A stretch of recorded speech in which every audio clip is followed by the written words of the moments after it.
Hello মুভিম্যানের বন্ধুরা, কেমন আছেন সবাই? ভালোবাসা এক অদ্ভুত অনুভূতি, তাই না? যত দিন যাচ্ছে আমরা হয়তো সত্যিকারের ভালোবাসতে ভুলে যাচ্ছি। ভালোবাসায় যে পবিত্রতা থাকতে পারে সেটা বেমালুম ভুলে গিয়ে আমরা সেটাকে বিভিন্ন নাম দিচ্ছি। আর দিন শেষে এক বুক হতাশা নিয়ে খোলা আকাশের দিকে তাকিয়ে নিজের ভাগ্যকে দোষারোপ করি। আর তাই আজ হাজির হয়েছি জাদুকরী এক ভালোবাসার গল্প নিয়ে, যে গল্পে এক দুষ্টু জাদুকরনী ভালোবাসাকে করতে চায় নিঃশেষ, কিন্তু শত চেষ্টার পরেও যখন ভালোবাসা শেষ হয় না তখন জাদুকরনীকে হার মানতেই হয়। কিন্তু কেন সে ভালোবাসার বিপক্ষে, আর অবশেষে ভালোবাসা জিতলই বা কিভাবে? আর এই সবকিছু জানতে চলুন দেরি না করে এই ক্লাসিক ম্যাজিক্যাল লাভ স্টোরি গল্পটা শুরু করা যাক। আর বরাবরের মতো আমি মুভিম্যান আছি আপনাদের সাথে। অনেক বছর আগে একটা পরিবার তাদের ঘরের পাশে সরাইখানা চালিয়ে তাদের জীবিকা নির্বাহ করত। সেই সরাইখানার পাশে একটা খোলা সবুজ মাঠ ছিল, যেখানে পিটার নামের একটা যুবক ছেলে একটা বটগাছে তার আর তার প্রেমিকা লিনার বানানো ভালোবাসার চিহ্ন দেখছিল। কিছুক্ষণ পর পিটার ওখানে থাকা ভেড়াগুলোকে ধরে বেড়ার ভেতরে নিয়ে যেতে থাকে। এরই মধ্যে সে ভেড়ার সাথে খেলতেও থাকে। আর তার প্রেমিকা লিনা তখন তার খেলা দেখে মুচকি হাসছিল। তখনই ওই সরাইখানার মালকিন অর্থাৎ লিনার মা তাকে এসে বলে, এই রহস্যময় জঙ্গল থেকে অনেক মেয়ে উধাও হয়ে যাচ্ছে, আর আজকেও একটা মেয়ে উধাও হয়ে গেছে, আর তাই তুমি ভুলেও ওই জঙ্গলের দিকে কখনোই যাবে না। আর ঠিক তখনই সরাইখানার মালিক লিনার বাবা এসে পিটারকে বকাবকি শুরু করে, আর তাকে বলে তাড়াতাড়ি ভেড়াগুলোকে ভিতরে ঢুকিয়ে খাবারের ঘর পরিষ্কার করো, তোমাকে টাইম পাস করার জন্য চাকরিতে রাখা হয়নি। পিটার তখন ভেড়াগুলোকে ধরে বেড়ার ভেতরে নিয়ে যাচ্ছিল। আর তখনই দূরের জঙ্গলে একটা পেঁচা পিটারকে দেখছিল, কিন্তু মুহূর্তের মধ্যেই সেই পেঁচাটা একটা মহিলায় পরিবর্তন হয়ে যায়। এই মহিলাটা আসলে একটা জাদুকরনী ছিল, আর সে দূর থেকে কোনো এক বিশেষ উদ্দেশ্যে লিনা আর পিটারের উপরে লক্ষ্য রাখছিল। কিছুক্ষণ পর পিটার আর লিনা বটগাছের নিচে দেখা করতে আসে। সব সময়ের মতো তারা এই গাছের নিচে তাদের ভালোবাসা বিনিময় করে। কথায় কথায় লিনা পিটারকে বলে, তুমি আমার বাবার কাছে আমাদের বিয়ের কথা কখন বলবে? পিটার তখন বলে, আমি তো একটা চাকর আর তুমি মালিকের মেয়ে, তোমার বাবা কি কখনো আমার সাথে তোমার বিয়ে দেবে? লিনা তখন উত্তরে বলে, কেন দেবে না, তুমি একবার বলেই দেখো। হঠাৎ ওই বটগাছের উপর থেকে লিনার ছোট ভাই কিটু ঝাঁপ দেয়। লিনা তার ছোট ভাইকে দেখে বলে, তুমি গাছের উপরে বসে কি করছিলে? তখন কিটু জানায় সে খেলছিল। কিটু আরো বলে, আমি উপর থেকে জ্যাকের ডাকাত বাহিনীকে এদিকে আসতে দেখেছি। আর এটা শুনে তখন লিনা, পিটার আর কিটু দৌড়ে সরাইখানার দিকে চলে আসে। কিটু সেখানে এসে চিৎকার করে সবাইকে জানিয়ে দেয় জ্যাকের ডাকাত বাহিনী এদিকে আসছে। লিনার বাবা তখন পিটার, লিনা আর তার স্ত্রীর সাহায্য নিয়ে সরাইখানার সব জিনিসপত্র লুকিয়ে ফেলে। আর তার টাকার ব্যাগটা সে টুপির ভিতর রেখে সেটা মাথায় পরে ফেলে, যেন ডাকাত দলেরা তার টাকা খুঁজে না পায়। ডাকাত বাহিনীর ভয়ে সরাইখানায় থাকা ক্রেতারাও দৌড়ে সেখান থেকে পালিয়ে যায়। কিছুক্ষণ পর জ্যাক আর তার ডাকাত বাহিনী সেখানে চলে আসে। আর সেখানে এসে জ্যাক লিনার বাবাকে বলে, যা কিছু আছে সবকিছু আমাদেরকে দিয়ে দাও। কিন্তু লিনার বাবা তখন বলে, সরাইখানা আজকে বন্ধ ছিল আর আমার কাছে একটা টাকাও নেই। কিন্তু জ্যাক তার কোনো কথাই বিশ্বাস করে না, তাই তার দলবল নিয়ে সরাইখানার ভেতরে ঢুকে খোঁজাখুঁজি করতে শুরু করে দেয়। কিন্তু অনেক খোঁজার পরেও যখন তারা কিছুই পাচ্ছিল না, তখন জ্যাক লিনার বাবাকে বলে, সত্যি করে বলো, তোমরা সবকিছু লুকিয়ে ফেলেছো তাই না? কিন্তু যদি নিজের ভালো চাও তাহলে ভালোই ভালো আমাকে সবকিছু দিয়ে দাও। জ্যাকের কথা শুনে লিনা আর তার মা অনেক ঘাবড়ে যায়, কিন্তু তার বাবা তখনও কিছুই বলছিল না। এদিকে ঠিক তখনই জ্যাক যখন তার তরোয়াল দিয়ে লিনার বাবার মাথার টুপিটা সরিয়ে দেয়, সাথে সাথেই টাকার ব্যাগটা বের হয়ে আসে।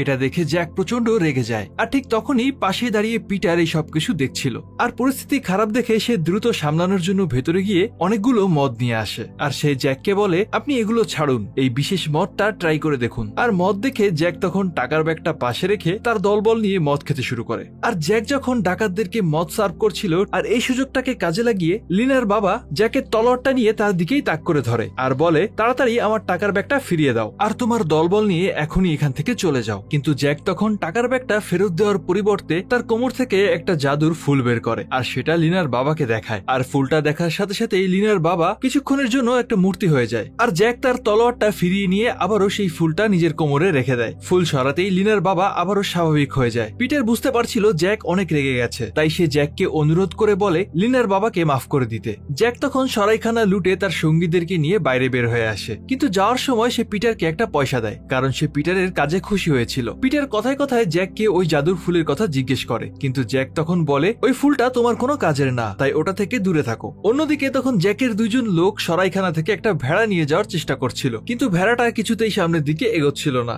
তখন পিটার গিয়ে ভেড়াটাকে খুব সহজেই তাদের গাড়িতে উঠিয়ে দেয়। আর পিটারের এই কাজে জ্যাক তার উপর খুশি হয় আর তাকে বলে, তুমি চাইলে আমাদের সাথে কাজ করতে পারো, অনেক টাকা পাবে আর সেই সাথে মজাও পাবে। কিন্তু পিটার তখন বলে, আমি এখান থেকে যেতে পারবো না। জ্যাক বলে, তুমি কি তোমার মা বাবার ভয় পাচ্ছ? কিন্তু পিটার তখন বলে, আমার বাবা মা বেঁচে নেই আমি অনাথ আর এই লোকটা আমার মালিক, কিন্তু আমি আমার মালিকের মেয়েকে অনেক ভালোবাসি আর তাই আমি তোমার সাথে যেতে পারবো না। আর পিটারের সাথে কথা শেষ করে জ্যাক তখন তার দলবল নিয়ে আবারও সামনের দিকে যেতে শুরু করে। জ্যাকরা চলে যেতেই লিনার বাবা বাইরে আসে আর সে পিটারকে বলে, বেঈমান, ডাকাতগুলো আমার টাকা আর ভেড়া দুটোই নিয়ে গেল আর তুমি ওদেরকে সাহায্য করছিলে। তখন পিটার বলে, যদি আমি সাহায্য না করতাম তাহলে তারা আপনাদেরকে মেরে ফেলতো। এটা বলে সে হাসি দিয়ে নিজের পকেট থেকে টাকার ব্যাগটা বের করে আর বলে, আমি অনেক চালাকি করে একটা পাথরের ব্যাগের সাথে টাকার ব্যাগটা পাল্টে দিয়েছি। আর টাকার ব্যাগটা পিটারের কাছে আছে দেখে লিনার বাবা অনেক খুশি হয়। আর লিনা তখন খুশিতে লাফাতে লাফাতে পিটারকে জড়িয়ে ধরে আর তাকে বলে, আমি জানতাম তুমিই পারবে। আর এটা বলে সে পিটারকে কিস করতে শুরু করে।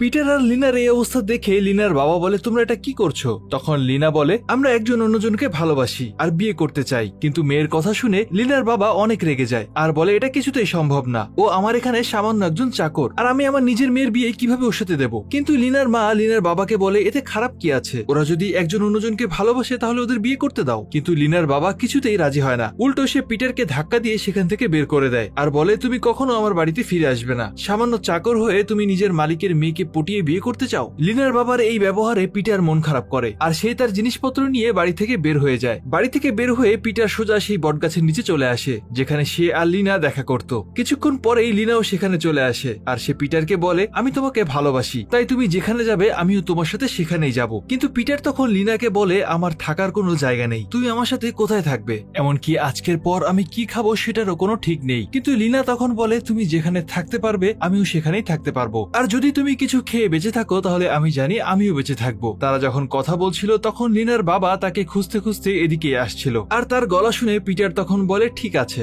যদি তুমি আমার সাথে যেতে চাও তাহলে চলো আমরা এখনই ওই জঙ্গলে চলে যাই যেখানে আমাদেরকে কেউ খুঁজে পাবে না। কিন্তু লিনা তখন বলে, আমি তো শুনেছি ওই জঙ্গলে মানুষ হারিয়ে যায়, সেখানে নাকি একটা জাদুকর্ণী থাকে। পিটার তখন বলে, এটা মানুষের মুখের কথা আর আমরা একসাথে থাকলে কিছুই হবে না। এটা বলে সে লিনার হাত ধরে সেই রহস্যময় জঙ্গলের মধ্যে ঢুকে পড়ে। তারা যখন কুয়াশা ভরা জঙ্গলের মধ্যে দিয়ে এগিয়ে যাচ্ছিল তখন হঠাৎ করেই মাথার উপরে তারা একটা প্যাঁচা দেখতে পায় আর সেই প্যাঁচাটা তাদেরকে দেখে সেখান থেকে উড়ে যায়। তখন প্যাঁচার একটা পালক নিচে পড়লে লিনা সেটা হাতে তুলে নেয়, কিন্তু লিনা পিছনে ঘুরে তাকালে দেখে পিটার একদম স্তব্ধ মূর্তির মতো দাঁড়িয়ে আছে। আসলে ওই প্যাঁচাটা তখন মানুষরূপী জাদুকর্ণীতে পরিণত হয়েছিল আর তাকে দেখে পিটার ভয়ে একদম মূর্তির মতো দাঁড়িয়ে যায়। জাদুকর্ণী তখন লিনাকে সম্মোহিত করে তার সাথে নিয়ে যায় আর তারা চলে যাওয়ার কিছুক্ষণ পরে পিটার আবারও স্বাভাবিক হয়ে যায়। কিন্তু লিনাকে জাদুকর্ণী নিয়ে যাচ্ছে এটা দেখে পিটার মাথা ঘুরিয়ে সেখানেই পড়ে যায়। আর কিছুক্ষণ পর যখন পিটারের চোখ খোলে তখন সে তাড়াতাড়ি লিনাকে চারদিকে খুঁজতে থাকে আর খুঁজতে খুঁজতে সে একটা জাদুর দেওয়ালের সামনে আসে। আর জাদুর দেওয়ালের অন্য পাশ থেকে পিটার দেখতে পাচ্ছিল ভেতরে দুষ্টু জাদুকর্ণীর একটা মহল আছে, কিন্তু পিটার অনেক চেষ্টা করার পরেও সেই দেয়াল কিছুতেই পার করতে পারছিল না। অন্যদিকে মহলে গিয়ে জাদুকর্ণী লিনাকে একটা বিশেষ পোশাক পরতে দেয়। লিনা তখন তাকে জিজ্ঞেস করে, তুমি আমাকে এখানে ধরে নিয়ে এসেছো কেন আর তুমি কে? আর জাদুকর্ণী তখন লিনাকে বলে, তুমি শুধু এতটুকুই জেনে রাখো, তোমার জন্য এখানে থাকাই সব থেকে ভালো। এদিকে পিটার তখন লিনার বাবা মাকে গিয়ে লিনার অপহরণের কথা জানায়। সবকিছু শুনে লিনার বাবা বলে, আমি জানতাম তুমি আমার মেয়েকে কোনো একটা সমস্যায় ফেলবে। লিনার মা বলে, এখন পর্যন্ত ওই জাদুকর্ণীর কাছ থেকে কোনো মেয়েই ফিরে আসেনি। কিন্তু এসব শুনে পিটার বলে, আমি লিনাকে অনেক ভালোবাসি আর তাকে আমি অবশ্যই ফিরিয়ে আনবো। লিনার মা তখন বলে, জাদুর দেওয়ালের কারণে সেখানে কেউই প্রবেশ করতে পারে না, তুমি কিভাবে পারবে? তখন পিটার জানায় সেই জাদুর ফুলের কথা, ওই জাদুর ফুল দিয়ে তার কাজ হয়ে যাবে আর এজন্যই সে ডাকাত জ্যাককে খুঁজতে বের হয়ে পড়ে। অন্যদিকে তখন জাদুকর্ণী তার মহলে অনেকগুলো মেয়েকে দেখিয়ে লিনাকে বলে, এদের সবাই তোমার মতো ভালোবাসায় পড়েছিল, কিন্তু এদের মধ্যে কারো প্রেমিক তাদেরকে রেখে চলে গেছে, আবার কারো প্রেমিক তাদেরকে ধোকা দিয়েছে, এজন্য আমি এই সব মেয়েদেরকে এখানে নিয়ে এসেছি। তখন লিনা বলে, আমার সাথে তো এমন কিছু হয়নি, তাহলে আমাকে কেন এখানে আনা হয়েছে? উত্তরে জাদুকর্ণী বলে, তোমাকেও তোমার প্রেমিক পিটার ধোকা দেবে আর তা না হলে ছেড়ে দেবে, এর থেকে ভালো তুমি এখানে আমার সাথে থাকো। লিনা তখন বলে, এমন কিছুই হবে না আর আমার কান ভারী করার চেষ্টা করো না, আমরা দুজনেই দুজনকে অনেক ভালোবাসি। এসব বলে লিনা সেখান থেকে পালানোর রাস্তা খুঁজছিল, কিন্তু লিনা যেখানেই পালাচ্ছিল জাদুকর্ণী সেখানেই চলে আসছিল। আর শেষমেশ জাদুকর্ণী, খুব তাড়াতাড়ি আমি তোমাকে এটা প্রমাণ করে দেবো যে পিটার তোমাকে ধোকা দেবে। আর লিনা তখন জিজ্ঞেস করে, তুমি এটা কিভাবে করবে? আর তখন জাদুকর্ণী লিনাকে একটা পাখি বানিয়ে খাঁচায় রেখে দেয়। এদিকে পিটার তখন পাগলের মতো ডাকাত জ্যাককে খুঁজছিল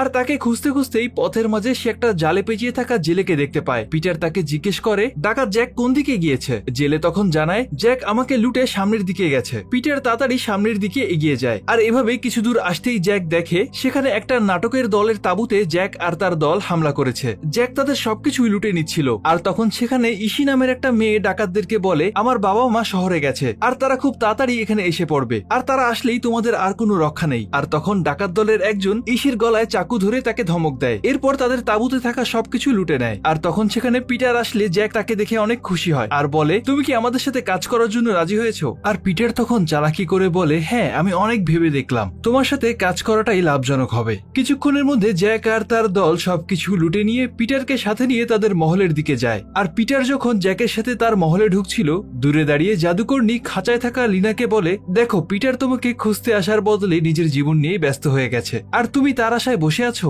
লিনা তখন তার আসল রূপে এসে বলে তুমি এখনো তাকে চেনো না, পিটার কোনো না কোনো ব্যবস্থা ঠিকই করছে আর আমার পিটারের উপর সম্পূর্ণ ভরসা আছে। আর এদিকে পিটার তখন জ্যাকের মহলে ঢুকে চারিদিকে দেখতে থাকে। পিটার কথায় কথায় আবারও জ্যাকের কাছে সেই ফুলের কথা জিজ্ঞেস করে। জ্যাক তখন বলে তোমাকে আমি এর আগেও বলেছি এই ফুল থেকে দূরে থাকো, ওটা একটা অভিশপ্ত ফুল আর ওটা ব্যবহার করতে গেলে জীবন থেকে অনেক কিছু হারিয়ে ফেলবে। জাদুকর্ণীও তখন দূরে দাঁড়িয়ে এই সবকিছু দেখছিল। রাতে যখন জ্যাক মদ খাচ্ছিল তখন পিটার তার কাছে আসে আর জিজ্ঞেস করে আচ্ছা এত বড় মহলে তুমি শুধুমাত্র দুটো লোক নিয়ে থাকো, তোমার স্ত্রী সন্তান কোথায়? জ্যাক বলে আমার কোনো পরিবার নেই, একটা প্রেমিকা ছিল কিন্তু তাকেও এখন আর আমার প্রয়োজন নেই, ভালোবাসা দিয়ে জীবন চলে না। আজকে দেখো আমার কাছে কত ধন সম্পদ আছে আর মানুষেরা আমাকে ভয়ও পায় আর আমি এই সব কিছু নিয়েই খুশি। কিন্তু পিটারের কাছে জ্যাকের সব কথা অহেতুক মনে হচ্ছিল। আর কথা বলতে বলতে টেবিলে বসে পিটারের ঘুম এসে যায়। কয়েক ঘন্টা পর যখন পিটারের ঘুম ভাঙে তখন সে মহলের চারিদিকে জ্যাকের সেই জাদুকরি ফুলটা খুঁজতে শুরু করে। আর ফুল খুঁজতে খুঁজতে সে একটা রুমে চলে আসে। সেখানে এসে দেখে আগে থেকেই জ্যাক রুমের মধ্যে ছিল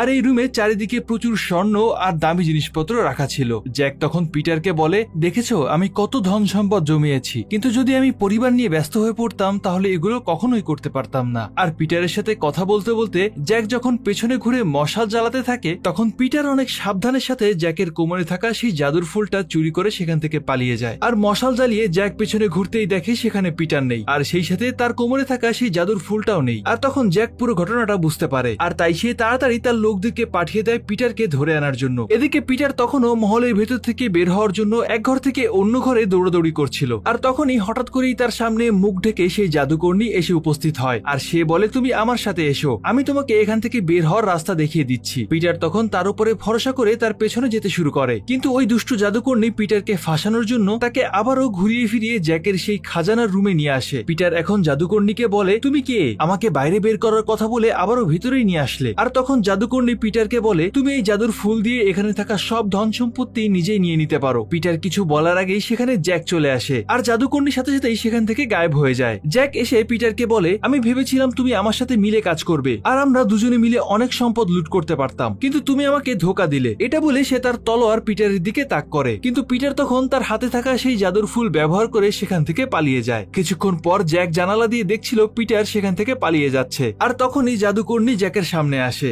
জ্যাক তখন জাদুকর্ণীকে বলে তুমি এখানে কি করছো? জাদুকর্ণী বলে যেই জাদুর ফুলের জন্য তুমি আমাকে ছেড়ে দিয়েছিলে আজকে সেটা অন্য কেউ তোমার থেকে নিয়ে পালিয়ে গেল, এখন তুমি কি করবে? জ্যাক তখন জাদুকর্ণীকে জিজ্ঞেস করে পিটার এই ফুল দিয়ে কি করবে? জাদুকর্ণী বলে এটা ব্যবহার করে সে তার প্রেমিকাকে মুক্ত করতে চায়। আর জ্যাক তখন নিজে নিজেই বলে আচ্ছা এজন্যই পিটার আমার সাথে থাকার নাটক করে আমাকে ধোকা দিল। জাদুকর্ণী তখন বলে তুমিও তো আমার সাথে এমনটাই করেছিলে। একটা সময় ছিল যখন আমি তোমার ভালোবাসায় পাগল ছিলাম, কিন্তু তুমি মিথ্যা ভালোবাসা দেখিয়ে আমার থেকে আমার জাদুর ফুলটা চুরি করে নিয়েছো আর এখন এটা ব্যবহার করেই মানুষদেরকে লুটে আজকে এত সম্পত্তির মালিক হয়েছো। আর জ্যাক তখন বলে আমার জন্য সম্পদই আসল, কিন্তু তুমিও তো ওই জাদুর ফুলটাকে অভিশাপ দিয়েছো আর সেজন্যই আমি এখন এটা ব্যবহার করতে গেলে আমার জীবনকে খরচ করতে হয়, কিন্তু আমি খুব বিপদে না পড়লে ফুলটা ব্যবহার করি না, কিন্তু তারপরেও দেখো আমি বুড়ো হয়ে যাচ্ছি। জাদুকর্ণী তখন বলে তুমি তো ধন সম্পদ পেয়ে গেছো কিন্তু তোমার যৌবন হারিয়ে ফেলছো। এটা বলেই সে সেখান থেকে আবারও গায়েব হয়ে যায়। আর অন্যদিকে পিটার তখন সেই জাদুর ফুল নিয়ে পালিয়ে যাচ্ছিল আর জ্যাক আর তার লোকজন পিটারকে খুঁজতে ঘোড়া নিয়ে বের হয়ে পড়ে। এদিকে জাদুকর্ণী তখন তার মহলে ফিরে লিনাকে খাঁচা থেকে মুক্ত করে। লিনা তখন তাকে জিজ্ঞেস করে পিটারের ভালোবাসা যে মিথ্যা সেটার কি কোনো প্রমাণ জোগাড় করতে পেরেছো? জাদুকর্ণী তখন বলে না আমি এখনো পারিনি, পিটার এখনো তোমাকেই বাঁচাতে চায়। তখন লিনা বলে আমি তোমাকে বলেছিলাম সে আমাকে সত্যি ভালোবাসে, কিন্তু জাদুকর্ণী বলে ওই ছেলের উপর একদমই বিশ্বাস নেই, সেও অন্যান্য পুরুষের মতোই আর খুব তাড়াতাড়ি তোমাকে ভুলে যাবে। জাদুকর্ণীর কথা শুনে বোঝাই যাচ্ছিল জ্যাক তাকে ধোঁকা দেওয়ার পর থেকেই সে সব পুরুষদেরকে অবিশ্বাস করতে শুরু করেছে। এদিকে জঙ্গলের মধ্যে দিয়ে যাওয়ার সময় পিটারের সাথে জঙ্গলে থাকা সেই ইসি মেয়েটার আবারও দেখা হয়। আসলে আগের বার পিটার যখন এখান থেকে যাচ্ছিল তখন তাদের সিন্দুকগুলো জঙ্গলের মধ্যেই ফেলে রেখে গিয়েছিল, আর তাই এখন সে এসেছে সেই সিন্দুকটাই ফেরত দিতে। এদিকে পিটারকে খুঁজতে খুঁজতে জ্যাক আর তার দলও এখানে পৌঁছে যায়। তারা ইসিকে জিজ্ঞেস করে, তুমি কি পিটারকে কোথাও দেখেছো? এর উত্তরে ইসি বলে, না, আমি তো তাকে কোথাও দেখিনি। আর তাই জ্যাক আর তার দল আবারও সামনের দিকে এগোতে শুরু করে। আর তারা চলে যাওয়ার সাথে সাথে পিটার গাড়ির পেছন থেকে বের হয়ে আসে। সে নাটক দলের নকল দাড়ি আর মোচ পরে এমন ভাবে সেজেছিল যেন তাকে দেখলে কিছুতেই চেনা না যায়। আর ইসি তার জিনিসগুলো ফেরত পেয়ে অনেক খুশি হয়। ইসি বুঝতে পারে পিটার ছেলেটার মন ভালো, আর তাই সে মনে মনে তাকে পছন্দ করতে শুরু করে। কিন্তু তখন জঙ্গলের মধ্যে দাঁড়িয়ে জাদুকরনী সবকিছু দেখছিল, আর সে তার হাতে থাকা পাখিরূপী লিনাকে বলে, দেখেছো তোমার পিটার অন্য মেয়ের সাথে ভাব করছে। কিন্তু পিটার বেচারা তো এসব কিছুই জানতো না। সে স্বাভাবিকভাবেই ইসির সাথে কথা বলছিল। ইসি তখন পিটারকে বলে, তুমি আজকে রাতে এখানেই থেকে যাও। কিন্তু পিটার বলে, না, আমার অনেক গুরুত্বপূর্ণ কাজ আছে। দূর থেকে জাদুকরনী এসব কিছু দেখে ইচ্ছা করেই সেখানকার আবহাওয়া খারাপ করে দেয়। আর আকাশে মেঘ দেখে পিটার বাধ্য হয়ে সেখানে থাকতে রাজি হয়। জাদুকরনী আসলে এই সব কিছু করছিল যেন রাতে পিটার ইসির সাথে থাকার সময় তাদের মধ্যে কোনো সম্পর্ক হয়। কিন্তু আসলে একই তাঁবুর ভেতরে এক রাত কাটানোর পরেও পিটার ইসির থেকে দূরত্ব বজায় রাখে। আর সকালে যখন জাদুকরনী লিনাকে খাঁচায় নিয়ে সেখানে আসে, সে দেখতে পায় পিটার আর ইসি দুজন আলাদা আলাদাই ঘুমাচ্ছে। এটা দেখে জাদুকরনী বুঝতে পারছিল পিটার আসলেই লিনাকে অনেক ভালোবাসে, কিন্তু তবুও সে লিনাকে মুক্ত করে না। জাদুকরনী তখন লিনাকে জোর করে সেই বট গাছের নিচে নিয়ে আসে। আর লিনা নিজের রূপে ফিরে এসে তাকে বলে, তুমি তো দেখেছো পিটার আমাকে কত ভালোবাসে, তবুও তুমি আমাকে মুক্ত করছো না কেন? তখন জাদুকরনী আরো একটা নতুন প্ল্যান করে, আর সে জাদুর সাহায্যে লিনার রূপ নিয়ে নেয়। সে বলে, এবার আমি প্রমাণ করে দেব যে পিটার তোমাকে ছেড়েও দেবে আর সে তোমাকে ভুলেও যাবে। কিন্তু লিনা তখন বলে, এটা তো ধোঁকা হচ্ছে। কিন্তু তার কোনো কথা না শুনেই জাদুকরনী লিনাকে আবারও পাখি বানিয়ে সেই খাঁচার মধ্যে বন্দি করে রাখে। আর সে নিজেই বটগাছের নিচে লিনা হয়ে দাঁড়িয়ে থাকে। কিছুক্ষণ পর পিটার সেখানে আসলে সে লিনাকে দাঁড়িয়ে থাকতে দেখে অনেক খুশি হয় আর তাকে জড়িয়ে ধরতে চায়। পিটার বলে, তুমি মুক্ত হয়ে গেছো। আমি তোমাকে মুক্ত করার জন্য জাদুর ফুল চুরি করতে গিয়েছিলাম। কিন্তু লিনার রূপে জাদুকরনী তখন পিটারকে থামিয়ে দিয়ে বলে, আমি এখন আর তোমাকে ভালোবাসি না, আর তাই তুমি আমাকে ভুলে যাও। বেচারা পিটার কিছুই বুঝতে পারছিল না। সে বলে, আমরা তো একজন অন্যজনকে ভালোবাসার ওয়াদা করেছিলাম, তাহলে এখন তুমি বদলে গেলে কেন? এসব দেখে পাখির রূপে দূরে থাকা আসল লিনা খাঁচার মধ্যেই ছটফট করছিল। পিটার বারবার তাদের ভালোবাসার কথা লিনাকে মনে করানোর চেষ্টা করছিল, কিন্তু জাদুকরনী বারবার পিটারকে বিভিন্নভাবে অপমান করতে থাকে। আর সে বলে, তুমি তো সামান্য চাকর, আমি তোমাকে কেন ভালোবাসতে যাব? এদিকে যখন এই সবকিছু হচ্ছিল তখন দূরে মাঠে খেলার সময় লিনার ছোট ভাই কিটু গাছের দিকে তাকালে দেখতে পায় সেখানে দুইটা লিনা। আর এটা দেখে সে ভয়ে সরাইখানার দিকে দৌড় দেয়। আর এখন যখন পিটার আর জাদুকরনী তাদের মধ্যে কথা বলছিল ঠিক তখনই সরাইখানা থেকে লিনার ছোট ভাইয়ের চিৎকার শোনা যায়। পিটার তখন এক মুহূর্ত দেরি না করে দৌড়ে সেখানে চলে আসে। আর সেখানে এসে দেখে জ্যাক আর তার দলের লোকেরা লিনার ছোট ভাইকে বেঁধে গাছের সাথে ঝুলিয়ে রেখেছে। জ্যাক পিটারকে দেখে তাকে বলে, তুমি আমার জাদুর ফুলটা ফিরিয়ে দাও, তা না হলে এই ছোট ছেলেটাকে এখনই মেরে ফেলবো। এমন কথা শুনে পিটার ওই জাদুর ফুলের বক্সটা মাটিতে ফেলে দেয় আর সেই কিটুকে বাঁচিয়ে নেয়। অন্যদিকে জঙ্গলে বটগাছের নিচে দাঁড়িয়ে লিনা সবকিছুই দেখছিল। সে জাদুকরনীকে জিজ্ঞেস করে, এখন জ্যাক পিটারের সাথে কি করবে? জাদুকরনী তখন বলে, জ্যাক অবশ্যই পিটারকে মেরে ফেলবে। এই কথা শুনে লিনা তখন জাদুকরনীকে অনুরোধ করে বলে, তুমি পিটারকে বাঁচিয়ে নাও, তাহলে আমি নিজের ইচ্ছাই তোমার সাথে মহলে গিয়ে থাকবো। লিনার এই শর্তে জাদুকরনী রাজি হয়ে যায়, কিন্তু মনে রেখো তুমি আমার সাথে ওয়াদা করেছো। এদিকে জ্যাক তখন প্রচন্ড রেগেছিল, তাই সে পিটারকে মেরে ফেলার জন্য তার দিকে তলোয়ার তাক করে। ঠিক তখনই জাদুকরনী সেখানে এসে জ্যাককে পাথরের মূর্তি বানিয়ে দেয়, আর তার কাছে থাকা জাদুর ফুলের বক্সটা মাটিতে পড়ে যায়। জ্যাকের এই অবস্থা দেখে তার দুই সহকারী ভয়ে সেখান থেকে দৌড়ে পালিয়ে যায়। আর পিটার তখন সেই জাদুর ফুলের বক্সটা আবারও তুলে নেয়। জাদুকরনী তার সামনে এসে বলে, এটা একটা অভিশপ্ত ফুল, তাই তুমি যদি এটা ব্যবহার করো তাহলে তোমার জীবন থেকে বয়স কমতে থাকবে, তুমি খুব দ্রুতই বুড়ো হয়ে যাবে। এটা বলেই জাদুকরনী সেখান থেকে গায়েব হয়ে যায়। একটু পরে লিনার বাবা ভেতর থেকে এসে পিটারের কাছে ক্ষমা চায় আর বলে, আমি তোমাকে ভুল বুঝেছিলাম, তুমি আমার ছেলের জীবন বাঁচিয়েছো আর আমার মেয়েকে আমি তোমার সাথে বিয়ে দিতে রাজি আছি। কিন্তু পিটার বলে, লিনা তো এখন আর আমাকে ভালোবাসে না। এটা শুনে লিনার বাবা মা একটু অবাক হয়। তখন লিনার ছোট ভাই কিটু বলে, আমি তো বটগাছের নিচে দুইটা লিনাকে দেখেছিলাম। এটা শুনে পিটারের আর বুঝতে বাকি থাকে না আসলে সে যার সাথে কথা বলছিল সে আর কেউ না, সে জাদুকরনী ছিল। আর সত্যিটা জানার পর পিটার একটু সময় নষ্ট না করে জাদুকরনীর মহলের দিকে ছুটতে থাকে। এদিকে মহলে এসে জাদুকরনী লিনাকে টেনে নিয়ে যাচ্ছিল আর বলছিল, আমি আমার কথা রেখেছি, এখন তুমিও তোমার কথা রাখো। ততক্ষণে পিটার জাদুর দেওয়ালের কাছে পৌঁছে গেছে। সে জানতো এই ফুল ব্যবহার করলে তার জীবন খুব দ্রুত ফুরিয়ে যাবে, কিন্তু লিনাকে উদ্ধার করার জন্য সে এক মুহূর্ত ভাবে না। তাই সে ওই জাদুর ফুল ব্যবহার করে জাদুর দেওয়াল ভেঙে ফেলে আর জাদুকরনীর রাজ্যে প্রবেশ করে। জাদুর দেওয়াল ভেঙে ফুলটার সব শক্তি শেষ হয়ে যায় আর ফুলটা একদম শুকিয়েই যায়। এদিকে জাদুকরনী তখন লিনাকে জোর করে মহলে নিয়ে যাচ্ছিল আর তাকে বলছিল, যখন থেকে জ্যাক এক আমার মন ভেঙেছে তারপর থেকে আমি আর কোনো মেয়েকেই ভালোবাসার মায়াজালে আটকাতে দেই না, কারণ এটা থেকে শুধুই কষ্ট পাওয়া যায়। আসলে সত্যিকারের ভালোবাসা বলতে কিছুই নেই। এজন্য আমি সব মেয়েদেরকে এখানে নিয়ে আসি যাতে করে কেউ আর ভালোবাসার মিথ্যা ফাঁদে না পড়ে। অন্যদিকে তখন আমরা দেখতে পাই পিটার কিছু দূর হাঁটতেই জাদুকর্ণীর মহলে পৌঁছে যায়, আর সেখানে একটা আয়নায় সে দেখে সে একদম বুড়ো হয়ে গেছে। এখন হয়তো লিনাও তাকে চিনতে পারবে না, কিন্তু তবুও সে লিনাকে মুক্ত করার জন্য এগিয়ে যায়। তখন জাদুকর্ণী পিটারকে মহলে দেখে বলে, তুমি তোমার জীবন খরচ করেও লিনাকে বাঁচাতে এসেছো। তখন পিটার বলে, হ্যাঁ, ভালোবাসা আমাদেরকে এটাই শেখায়, আর তাই তুমি এখন লিনাকে মুক্ত করে দাও। জাদুকর্ণী হেসে বলে, এখন লিনাকে মুক্ত করে দিলেও কি লাভ, তুমি তো বুড়ো হয়ে গেছো। তখন পিটার বলে, ভালোবাসা মানে শুধু পেতে হবে এটা না, ভালোবাসলে দিতেও হয়, কিন্তু এটা তুমি বুঝতে পারবে না। পিটারের কথা শুনে জাদুকর্ণী অনেক অবাক হচ্ছিল, কারণ এর আগে সে এমন ভালোবাসা কখনোই দেখেনি। তাই সে পিটারকে মহলের ভেতরে নিয়ে আসে আর বলে, এখানে বন্দী হওয়া সব পাখিদের মধ্যে একটা পাখি তোমার লিনা, আর তুমি যদি তাকে এই পাখি রূপেই চিনতে পারো তাহলে আমি তাকে মুক্ত করে দেব, আর তুমি তাকে সাথে করে নিয়ে যেতে পারবে। কিন্তু যদি তুমি তাকে চিনতে না পারো তাহলে তোমাকে এখানেই সারা জীবন আমার চাকর হয়ে থাকতে হবে। পিটার এই শর্তে রাজি হয়ে যায়, আর একটা একটা করে এসে সব খাঁচার সামনে এসে লিনাকে খুঁজতে থাকে। আর এভাবে খুঁজতে খুঁজতে একটা খাঁচার সামনে আসলে পিটার খাঁচার ভেতরে একটা পেঁচার পালক দেখতে পায়। আসলে এটা সেই পালক ছিল যেটা লিনা প্রথমে জঙ্গলে ঢুকে কুড়িয়ে পেয়েছিল। পিটার তখন জাদুকর্ণীকে বলে, এটাই লিনা, এবার তাকে মুক্ত করে দাও। জাদুকর্ণী অবাক হয়ে পিটারকে জিজ্ঞেস করে, তুমি কিভাবে লিনাকে এই অবস্থায় চিনতে পারলে? তখন পিটার বলে, তুমি আগে লিনাকে মুক্ত করো। আর এবার জাদুকর্ণী লিনাকে মুক্ত করে দেয়, কিন্তু লিনা তো জানতো না তার সামনে দাঁড়িয়ে থাকা এই বুড়ো লোকটাই আসলে তার পিটার। লিনা যেতে যেতে পিটারকে তার পরিচয় জিজ্ঞেস করে, কিন্তু পিটার বলে সে একজন দিনমজুর। আর ছাড়া পেয়ে লিনা সেখান থেকে চলে আসে। কিছুক্ষণ পর আমরা দেখি বুড়ো পিটার সেই বটগাছের নিচে দাঁড়িয়ে তাদের ভালোবাসার চিহ্ন দেখছিল, আর এদিকে লিনাও তখন সেই বটগাছের নিচেই এসেছে। বুড়ো পিটারের সাথে কিছুক্ষণ কথা বলতেই লিনা বুঝতে পারে আসলে এটাই তার পিটার। লিনা তখন পিটারকে বলে, তুমি শুধু আমাকে মুক্ত করার জন্য নিজের জীবনের এতগুলো বছর খরচ করে ফেললে। পিটার তখন বলে, আমাকে যদি এটা আবারও করতে হয় আমি আবারও করব, কারণ আমি তোমাকে ভালোবাসি। লিনা তখন বলে, তুমি যদি আমাকে মুক্ত করার জন্য বুড়ো হয়ে যেতে পারো তাহলে আমিও তোমার সাথে থাকার জন্য বুড়ি হতে চাই। আর এটা বলে সে পিটারের কাছে থাকা সেই জাদুর ফুলের বক্সটা জোর করে নিয়ে নেয়। পিটার তখন বলে, এই ফুলটা শুকিয়ে গেছে, এটার আর কোনো শক্তি নেই। কিন্তু অবাক করার ব্যাপার হলো লিনা সেই শুকনো ফুলটা হাতে নিতেই সেটা আবারও তাজা হয়ে যায়, আর ওই ফুলের উপর থেকে জাদুকর্ণীর অভিশাপও কেটে যায়। আসলে শর্ত ছিল এই ফুলের অভিশাপ তখনই কাটবে যদি কোনো মেয়ে সত্যিকারের ভালোবেসে নিঃস্বার্থভাবে এই ফুলটা স্পর্শ করে। আর অভিশাপ কেটে যাওয়ার সাথে সাথে জাদুকর্ণীর খাঁচায় থাকা সব পাখি মুক্ত হয়ে মানুষ রূপে ফিরে আসে। এদিকে লিনার সামনে দাঁড়িয়ে থাকা পিটারও তার যৌবন ফিরে পেয়েছে। সে খুশিতে লিনাকে জড়িয়ে ধরে। জাদুকর্ণীর শক্তিও ধীরে ধীরে শেষ হয়ে যাচ্ছিল, তাই সেও একটা পেঁচার রূপ নিয়ে জ্যাকের সেই মূর্তির উপরে এসে বসে আর নিজেও পাথর হয়ে যায়। পিটার আর লিনার এই সত্যিকারের ভালোবাসা জাদুকর্ণীর জাদুর দুনিয়া ধ্বংস করে ফেলেছে। এরপর খুশি খুশি লিনা আর পিটারের বিয়ে হয়ে যায়, আর আমাদের গল্পটা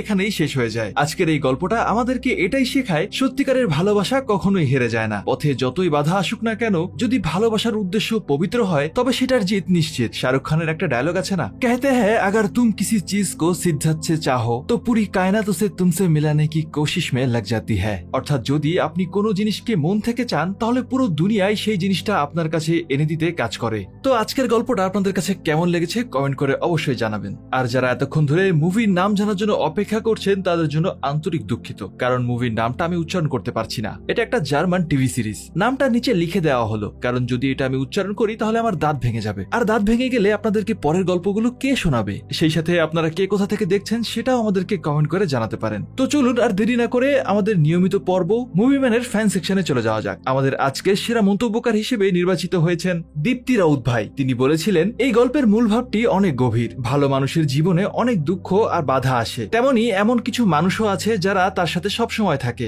বিপদে তাদের পাশে থাকে, তারাই প্রকৃত বন্ধু। আর ভালোর সাথে সবসময় ভালোই হয়। আর আমাদের সকলের উচিত নিজের মনের কথা বলার সাহস থাকা। এমনই আরো মোটিভেশনাল গল্প নিয়ে আমাদের মাঝে আসবেন। অনেক ধন্যবাদ দীপ্তি ভাই। আর আপনাদের এমন কমেন্টগুলোই আমাদেরকে কাজ করার উৎসাহ আরো বাড়িয়ে দেয়। তো আজকের মতো বিদায় নিচ্ছি, আবারও দেখা হবে নতুন কোনো গল্প নিয়ে। ততদিন পর্যন্ত সবাই ভালো থাকুন আর অবশ্যই ভালোকে ভালোবাসুন।